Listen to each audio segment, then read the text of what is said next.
Safe to say, there's been a lot of controversy since Amphoreus. Hello everyone, it's me, you, and today I want to look back at the different controversies in retrospect and see how they turned out. And what better way is there to do it than a tier list? Now, this traditional tier list can't really paint the full picture and kinda sucks for what we want. As such, we're gonna use two tier lists. The first will rank the total drama for each character. Simple enough. The second chart will go over the different issues for the characters. Now, I've put age poorly on the top as it's like, if the drama aged poorly, that would mean it turned out good in the end, and the character came out fine. This, of course, will be my opinion, so feel free to disagree. Also, this will be from my memory and what I could find, so if I miss anything, just let me know in the comments. With that said, let's get right into it, starting with Aglaea. Aglaea actually had a very stable beta cycle. Because Momo sprites were still a pretty new thing, I don't think anybody was actually complaining about her kit during that time. So in regards to the beta cycle, she didn't actually have any drama, which is a first. Her controversy actually laid elsewhere. On the screen are two dramas which I don't really want to focus on. Now, post-launch, there was a sentiment that she was not free-to-play friendly or Sunday and Ho-Ho reliant. And honestly, I would say it's a pretty fair criticism. With Aglaea's 350 ult cost, it's not that easy to maintain her ult state constantly without Sunday or Ho-Ho. While you definitely can get away with using something like Ting Yun or RMC, it's still pretty difficult to do for most players. As such, I would say it was a pretty valid critique. Now, at this current point, I would say that Amphoreus as a whole is not free-to-play friendly. Everyone wants their best in slot or there will be a pretty big decrease in performance. The only ones that are actually free-to-play friendly are Anaxa and, unironically, Phainon. That aside though, I would say that the criticism aged pretty well and now applies to almost everyone else. In regards to drama though, I'd put it close to little to no drama. Next up is Mydei, who had a pretty mixed reception. Of the different critiques I did find, we had stuff like his version 1 kit is dookie, his animations are mid, he had a limited team comp, and the big elephant in the room, the auto battle nature of his kit. Also, there's the issue in regards to his typing, but I don't want to spend too much time on it, and yes, I do think he should have been fired. Now, the first 2 points actually got resolved in version 3 and then some, where we gained an extra turn instead of that 50% action advance, a taunt, new animations, which almost never happens by the way, no more charge mechanic, plus some other buffs along the way. Everything he needed and then some. That leaves us with two issues, with there being a lot of public outcry for the first. Auto battle. What is there to say? People didn't like it for many reasons. 1. Lack of agency. 2. Didn't fit his character. 3. It lowered the skill ceiling. And 4. Can't attack the right targets. But it was primarily the lack of agency, and people really didn't like that. While version 3 fixed everything else, this was still in his kit.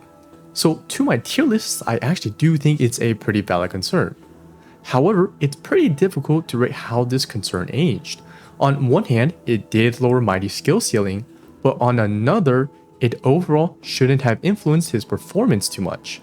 And it's because of that, I'll put it in the middle of the chart because I think both sides stand true. As for the next issue, Mydei's teammates, at the time, he was actually pretty limited. We didn't have Tribbie or Hyacine yet, so he actually was missing some pieces. So in regards to this concern, I would say yeah, it's pretty valid. As for how it aged, he got Hyacine and Tribbie now. So this aged pretty poorly, right? No, I actually think it's the opposite. While Hyacine and Tribbie are good teammates for Mydei, it's only because they're universal. It's no Hyacine to Castorice or Tribbie to Herta. At this point, I actually do think Mydei doesn't have his best in slot supports outside of Sunday, until we have a support which insta-drains a unit or a sustain that action advances the enemy. I don't think he has the right supports. So yeah, I'd put it down in the valid and age well section. Now, to wrap it up in regards to how much drama there was, I gotta put it in the lot a bit, as the auto battle and the other stuff made people pretty upset. Moving on, we now have Tribbie. Tribbie for the most part had little complaints. She was a Harmony unit, and those guys are usually pretty OP. And yeah, she was no exception. The only issue she had was during version 4, where they added a limit to how many times her ult could launch a follow attack. Now, while there wasn't too much drama, there were some people saying that her synergy with Herta was over, getting her ult would be difficult, and just saying that she's just not worth it anymore. And yeah, that aged pretty bad. So going to my chart, I do think the concern was a little overblown. I do agree though that it did ruin the stuff with Thirda Argenti or Serval, but looking back, it was definitely the right call in terms of balancing. So yeah, I think up here would be pretty fitting. As for how much drama, I'm gonna slaughter in the little bit section. Okay, let's see who's next. It's Castor. Oh, yeah, she belongs here. So what exactly happened? Well, 2 words. Global passive. This was the first of its kind and a lot of people were worried, rightfully so. If there was a global passive that had this effect, what future effects could Hoyo add? It was the precedent set that could be very unhealthy for the game. This led to people uninstalling, review bombing, or whatever the case was. So while I agree with the sentiment, I do think the reaction was overblown. Now going to my chart, I would definitely put her in the valid concern territory. So what about the aftermath? Well, you don't really see people talking about it anymore because, yeah, it wasn't too impactful. Again, it wasn't the passive itself that was bad, but rather the precedent. So while I want to put it in the top right corner, I do think the middle is more fair.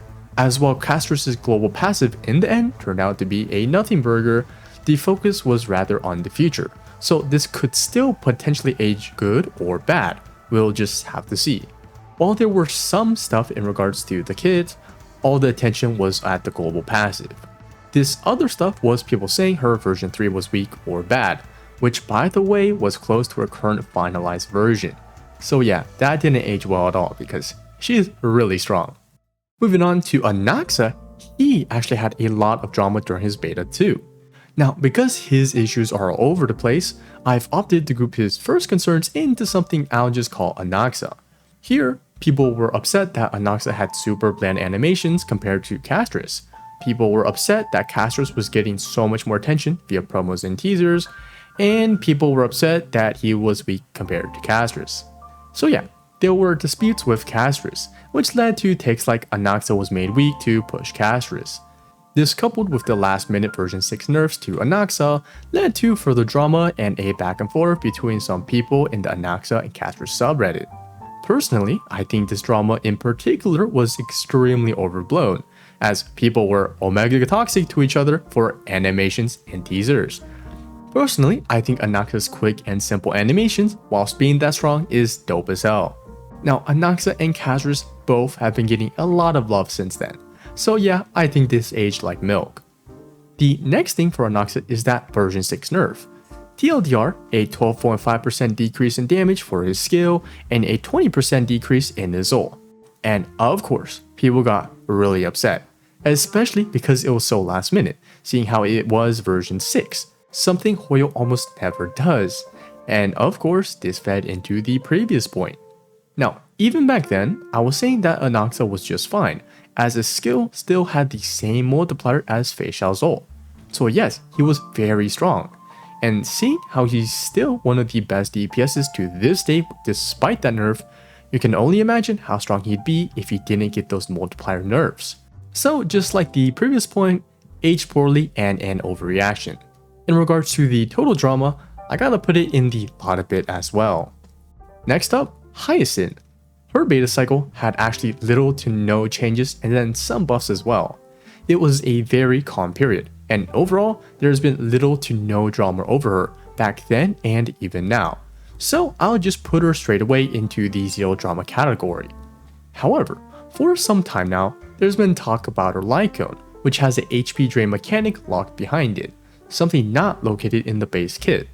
I think the discussion around a light cone strength and the fact that it locks a unique mechanic behind it is a good one to have. That said, I think some of the community reactions have been a bit exaggerated. I've seen people say it's mandatory for characters like Evernight, Blade, or even Jinglu, which is just not the case. Yes, it's a very strong light cone and gives them more stacks, which is great, but it's far from mandatory. All of these characters still function perfectly without it. And while I think the discussion of the topic is a good one to have, I personally don't agree with the second idea of it being a must-have, which is why I'll put it in the overblown and aged poorly section. Next up, Cipher. Yeah, you've probably seen all the memes, the it will, it won't posts, all the stuff comparing Cipher to Jiao Cho. people went back and forth for a while, talking about whether or not Cipher was mid or actually good. Now, while there wasn't drama initially, there still was a lot of stuff, which I kind of found annoying after a while. So I'm putting it closer to the overblown side, but not too much.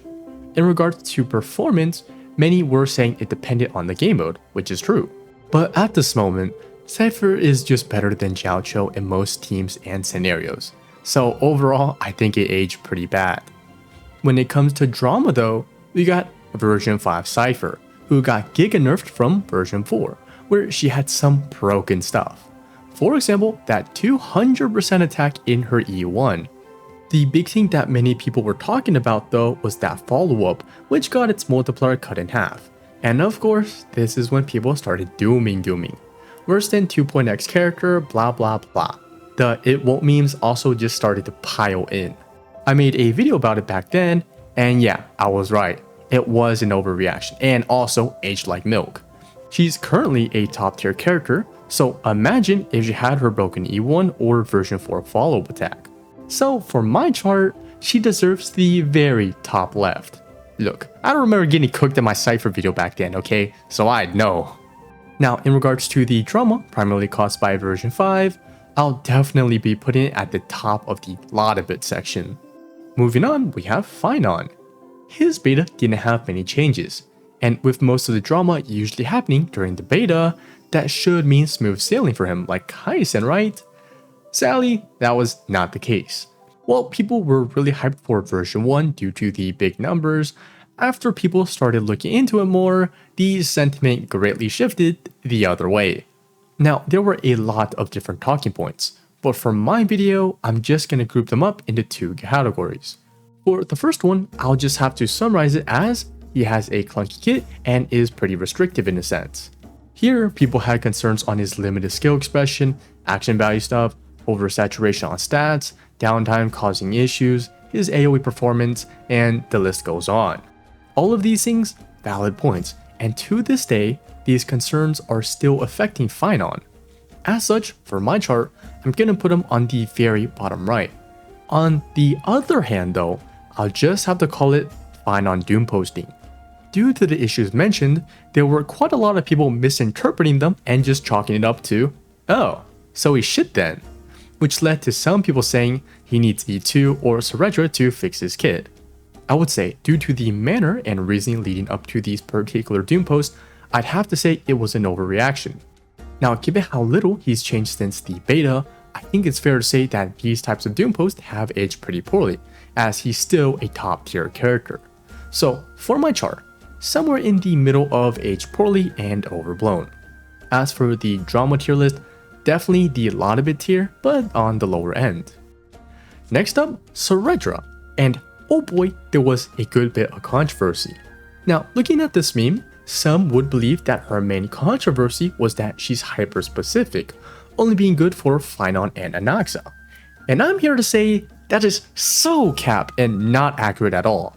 A more accurate breakdown of the drama back then when it was at its peak will be shown on the screen. Here, I've put the number on the top, distributing the amount of controversy that came from each issue. As you can see, I've put the solo bolo mains who didn't want Cerydra to be teammate locked as a 1 out of 10. Because yes, back then, this was not a major focus, with people already expecting her to be the Phainon support. So for the 2 biggest camps, the first were the Phainon mains, who were pretty displeased with what Cerydra had to offer. No base speed increase, no action advance, fairly low core flame generation, oversaturation on stats, and just not fixing this kit as a whole. The whole shebang, okay? Now, people didn't claim she was bad for Phainon, just not really worth the cost. Now, as time has passed though, I think she's proven her worth. So while I do think the concerns were definitely justified, I think Cerydra has outperformed many people's expectations. Also, there's the sub DPS thing, but I think my chart is pretty self-explanatory. So let's talk about the final big controversy for Cerydra. She had Leduc buffs. I remember this one pretty well because I made a video on it. And oh boy, were people cooking me in the comments like the Cipher video. But hey, that's just how it is. The name should explain it all. People thought her buffs were bad back then. But seeing how she's performing nowadays, yeah, that clearly wasn't the case. Now, for why I believe people thought this was the case, I have 3 different reasonings. 1, because the buffs weren't too impactful for Phainon, people thought they were just weak. 2, because the type of buff she was giving, attack and speed, and lastly 3, people just thought it was tiny PP numbers, okay? Regardless, it doesn't change the fact that it aged like poop and was fairly overblown in regards to Doom posting. So into the top left section you go. Moving on to Hysilens, from version 1 and 2, there were some concerns about her SP consumption and energy cost, as during that time, while she performed really well, Dot as a team was very demanding. But after her version 3 buffs, which her ult refunded SP, lowered her ult cost, and had her ult detonate Dot, yeah, people were super happy and she's continued to perform well. There were no further changes from this period and it's been smooth sailing ever since then. So into the zero drama tier she goes. And because there wasn't any controversy, I can't even put her name into the other chart. Lastly, we have our Express crew from 3.6, Dianheng PT and Evernight. This should still be pretty fresh in everyone's mind, as it happened just a few weeks ago. For Dianheng, everyone was very excited for the different interactions he could have due to the Dragon's Follow mechanic. Sadly, it was completely removed in version 3, which made him go from a cool enabler to just a good shielder. This caused a lot of drama, which I don't think I need to explain. You can find a lot of videos on YouTube talking about this. So in regards to how much drama, I definitely gotta put it in the lotta tier. Now, because this beta change had them straight up removing a mechanic, not just tweaking numbers like the other characters, we thus cannot really judge the long-term aftermath, as again, it was straight up removed. So for my tier list rating the drama, I can't really place it anywhere. Now, to finish off the video, we have Evernight.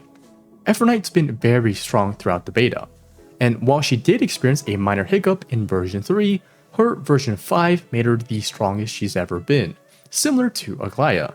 So in that department, no drama. However, I have heard criticism in regards to her kit as a whole. The first one, which I won't include on the list, is that she requires Hyacine light cone. And no, that's not the case. She just needs remembrance characters because of how her kit works. So Hyacine, not her light cone. While it is indeed very strong, again, not mandatory. The main thing I want to cover though that I heard people say is that she's a caster's bot and only good with Castorice, and also she's just a dookie version of Anaxa who will be a bad main DPS. Now, if you watch some main DPS Evernight beta gameplay, as she's not quite out yet, you can see that she performs just fine as a main DPS. However, compared to Anaxa, who does fine in single target, blast, and AoE, Evernight will struggle a little bit in single target, as her and her entire team are AoE focused. Just like how you don't expect Phainon to do great in AoE, she's not going to be exceptional in single target. As for if she's a caster spot, no, she works just fine independently from Castorice, which can be seen with her being a main DPS. But of course, she's really good in that team though. Because there wasn't any crazy drama over this, I'll just put it in the slightly overblown. And I do believe this sentiment in particular will age pretty poorly. And that's all the Amphoreus characters so far. So now I'll just go over some trends that I found and think are pretty interesting. The first is that nerfs generally are kind of overblown, as well as doom posts, which we can see with the top left section. The second is that at the same time, many valid criticisms are made, which is why we see a decent bit on the bottom right. Now, with that said, no matter which side you fall on, the way these discussions are presented almost always feels drama. So I think if the community just talked things out and didn't jump to conclusions, it would be a lot better for us and the game. As for my predictions on Cerydra, well, we have some potential information on her kit. Hopefully, she scales off of HP and is just a universal support. That way, casters and remembrance players can get what they want, and everyone else can still use her properly. Assuming she's strong, I doubt there'd be much drama. But if she's like really tailored towards Castorice, then the Castorice mains are definitely gonna receive some hate. Again.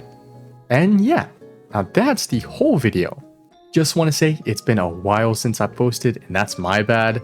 This video actually took so long to make and was a pain, but it was still pretty fun regardless. Hopefully I can get like one more video in before Cyrene's kit comes out, so look out for that. With that said though, thank you for watching and I'll see y'all next time. Peace.